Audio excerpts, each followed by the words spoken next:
ষষ্ঠ শ্রেণীর আমরা ১.১-এর শেষ পর্ব নিয়ে চলে আসলাম। শেষ পর্বতে ৪ নম্বর অঙ্ক যেটা আছে, কথা না বাড়িয়ে শুরু করে দিই। সেটা হচ্ছে ৯ অঙ্কের বৃহত্তম ও ক্ষুদ্রতম সংখ্যা লেখো। ৯ অঙ্কের, তোমাদের ৪ নম্বর প্রশ্নটা দেওয়া আছে যে ৯ অঙ্কের বৃহত্তম ও ক্ষুদ্রতম সংখ্যাটি লেখো। আচ্ছা, আমরা প্রথম দিন আলোচনা করেছিলাম, গতকাল আলোচনা করেছি। আমাদের অঙ্ক হচ্ছে ০ থেকে ৯ পর্যন্ত যে ১০টা আছে, এই ১০টাকে আমরা অঙ্ক বলি। তাহলে এখান থেকে যদি খেয়াল করি যে ১০টা অঙ্ক আছে, এখান থেকে সবচেয়ে বড় অঙ্ক কোনটা? সবাই আমরা বলবো এখান থেকে সবচেয়ে বড় অঙ্কটা হচ্ছে ৯।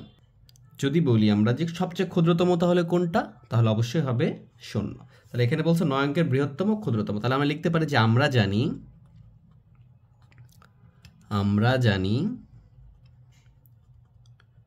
বৃহত্তম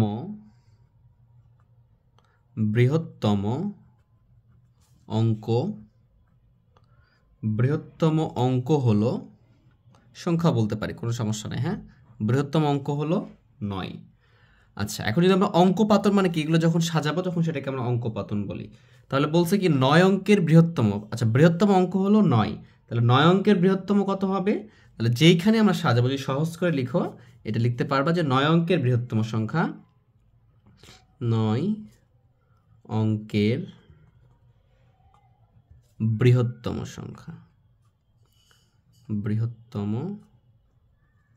সংখ্যা, খেয়াল করো। বৃহত্তম যদি বলতো এটার জন্য ৯, এখানে ৯ অঙ্ক বলছে মানে কি ৯টা অঙ্ক থাকবে। ৯টা অঙ্ক যদি আমি লিখি তাহলে কেমন হচ্ছে? এই যে ৯ ৯ ৯ ৯ ৯ ৯ ৯, ৭টা হয়েছে ৯ ৯। তাহলে বৃহত্তম অঙ্ক হচ্ছে ৯। এই বৃহত্তম বলার জন্য ৯ লিখবো। এখানে যে কটা অঙ্ক বলবে, ৯ অঙ্কে বললে ৯টা ৯, ৫ অঙ্কের বললে ৫টা ৯, ৬ অঙ্কের বললে ৬টা ৯। বিষয়টা হচ্ছে এরকম। আশা করি বিষয়টা বুঝছো। তুমি আরও কিছু লিখতে পারতা যে অঙ্কপাতন মানে এটা একটা অঙ্কপাতন। অঙ্কপাতনের কোনো অবস্থানে ৯-এর স্থানীয় মান বৃহত্তম হবে। প্রত্যেকটা অবস্থানে ৯-এর স্থানীয় মানটা কী হবে? বৃহত্তম হবে। সুতরাং এই যে ৯টি ৯-এর পরপর লিখলেই ৯ অঙ্কের বৃহত্তম সংখ্যা হবে, এইটাই সেটা আমি লিখেছি। ঠিক আছে? তাহলে আবার যদি খেয়াল করি আমরা কি জানি যে ক্ষুদ্রতম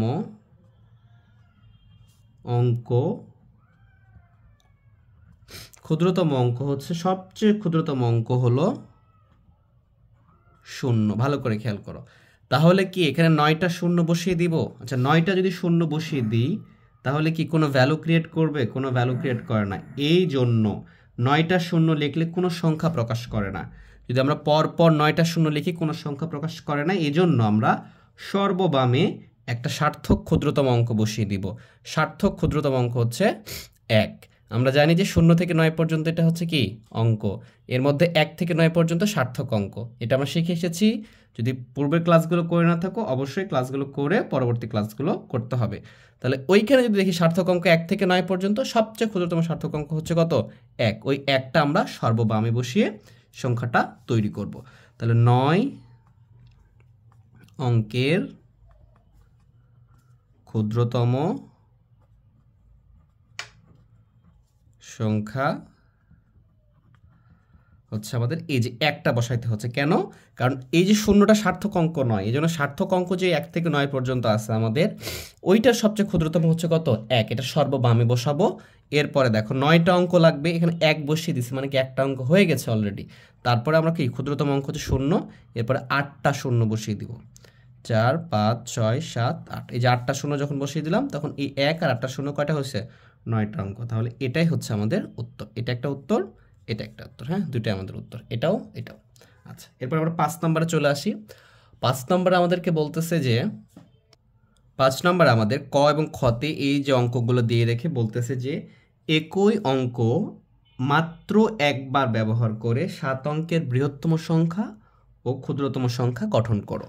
তাহলে এই অঙ্কগুলো ব্যবহার করে, এখানে ৭টা অঙ্ক আছে এই জন্য ৭ অঙ্কের বলছে। এটার মধ্যে এখান থেকে এই অঙ্কগুলো ব্যবহার করে সবচেয়ে বৃহত্তর মানে সবচেয়ে বড় কোন সংখ্যা তৈরি করা যাবে, সবচেয়ে ছোট কোন সংখ্যা তৈরি করা যাবে, এটা থেকেও এটা থেকে।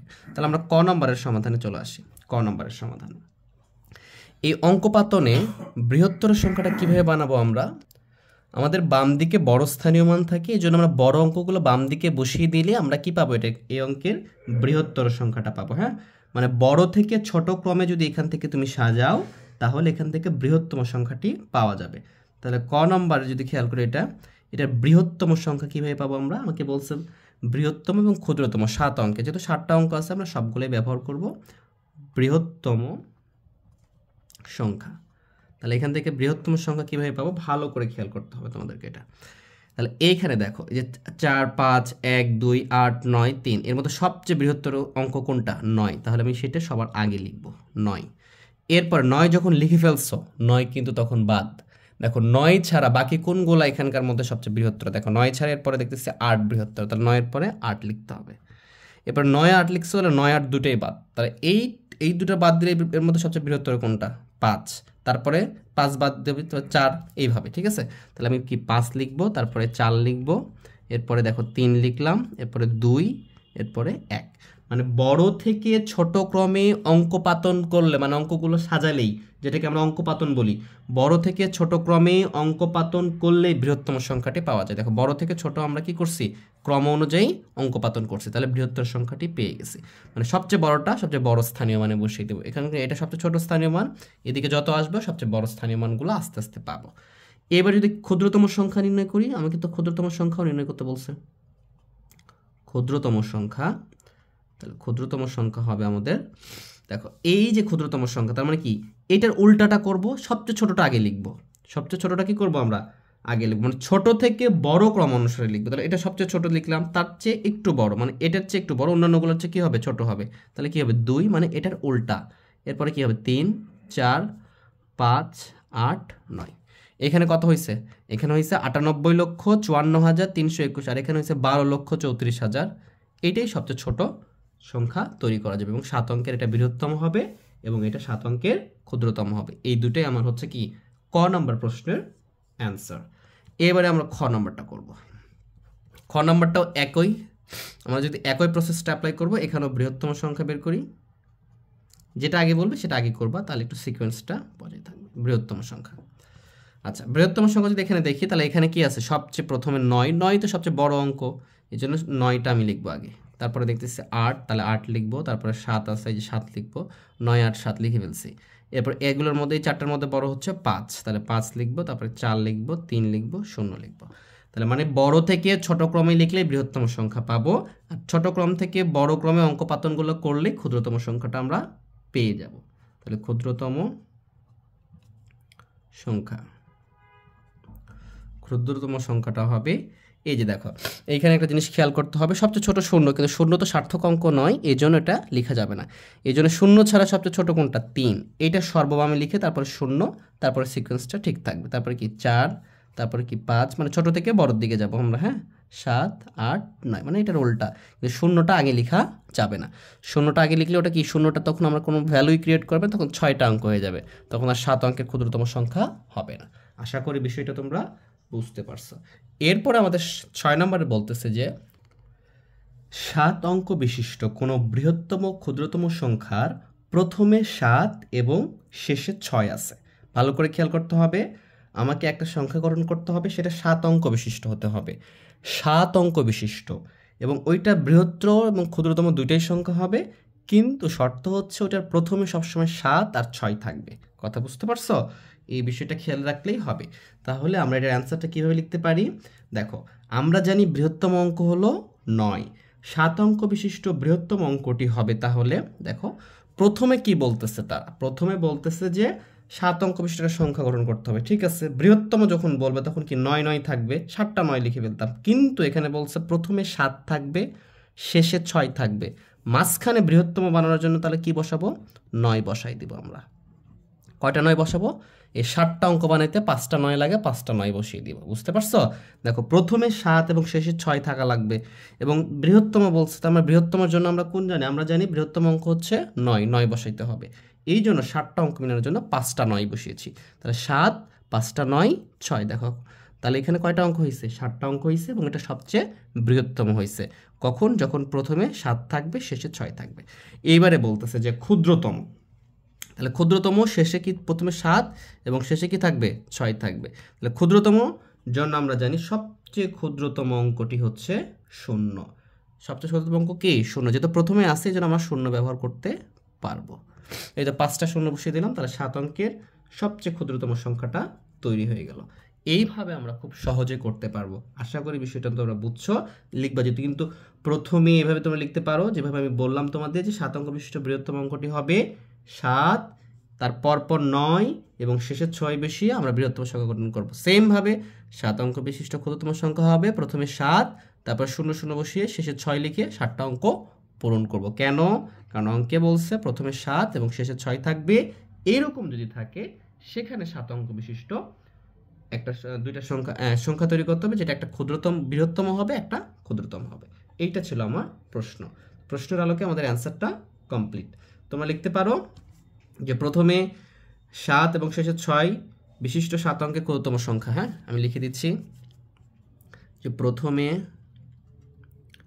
7 ও শেষে 6 বিশিষ্ট 7 অঙ্কের বৃহত্তম সংখ্যা।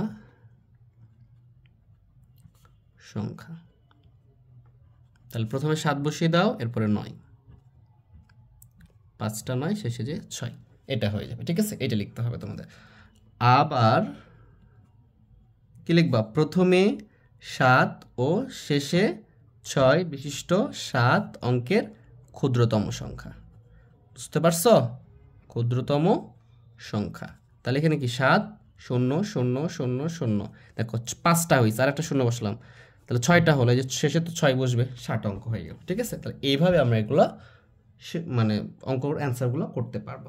এরপরে আমাদের 7 নম্বরে অ্যান্সার দেওয়া, 7 নম্বরে প্রশ্ন করছে যে 73,455 অঙ্কগুলোকে বিপরীতভাবে সাজালে যে সংখ্যা হয় তা প্রকাশ করো। তাহলে আমরা খেয়াল করি প্রদত্ত সংখ্যা, কি সংখ্যা দেওয়া আছে?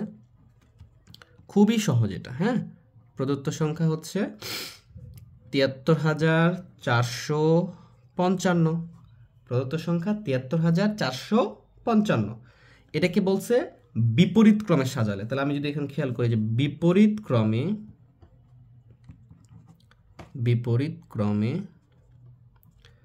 সাজালে সংখ্যাটি হবে বিপরীত ক্রমে সাজালে সংখ্যাটি হবে, দেখো এই যে এখান থেকে শুরু হয়েছে না, জাস্ট এর উল্টায় দাও, তাহলেই তো বিপরীত হয়ে গেল। তার কি 5 আগে লিখো, তারপরের 5টা লিখো, তারপরে 4 লিখো, তারপরে 3 লিখো, তারপরে 7 লিখো, এটাই বিপরীত হয়ে গেল। ঠিক আছে, এটাকে কথায় লিখতে বলছে। সুতরাং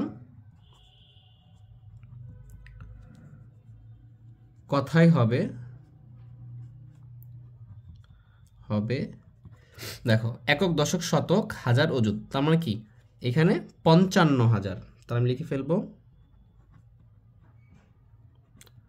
55,437। এই তো আমাদের এইভাবে আমরা অনুশীলনী 1.1 শেষ করলাম।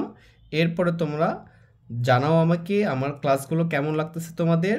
তাহলে আমি ইনশাল্লাহ তোমাদেরকে 1.2 এর সমাধান দেওয়ার চেষ্টা করবো। আর যদি ক্লাসগুলো ভালো লেগে থাকে অবশ্যই চ্যানেলকে সাবস্ক্রাইব করবে, লাইক, শেয়ার এবং কমেন্টে অবশ্যই আমাকে জানাবে। তো আজকে এ পর্যন্ত, সবাই ভালো থেকো, সুস্থ থেকো, আল্লাহ হাফেজ।